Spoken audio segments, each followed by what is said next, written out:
The Shadow MPC in Yorkshire and Humber voted for no change to interest rates, keep them as they are, and for no increase to quantitative easing. I think the general feeling of the committee was that there was an increased confidence in the marketplace. There was certainly some cautious optimism around about the future.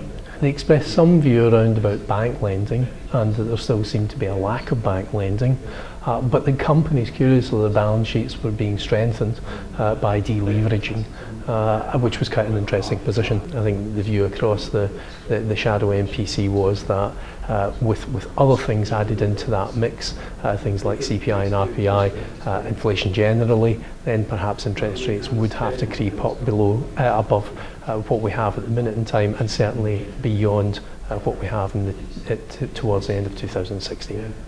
Yeah, I voted to maintain interest rates as they are, and I guess there are a couple of reasons for that. One's about the impact on consumer demand, about putting interest rates up, that many people, I suppose, are still struggling with inflation where wages haven't gone up at all.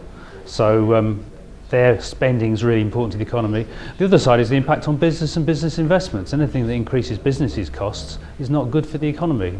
It's interesting because we had a very good debate over the last hour here at the Shadow MPC about some of the global factors that are at play, uncertainty in the US, the weak Eurozone, the energy crisis that seems to be upon us at the moment, and yet there is still economic growth. And I think what's been happening here in Yorkshire is that almost the businesses are saying, I don't care about that, I can't control what's going on globally, all I can do is focus on my own business and the opportunities that creates, and I'll make decisions accordingly.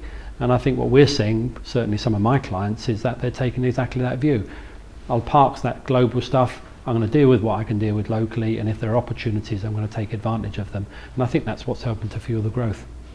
I think that in the conclusions we talked about perhaps this is a new norm, and perhaps this uncertainty is now what people expect, are able to work with, and that's pretty much the backdrop to the future of the growth of the economy in Yorkshire and Humber.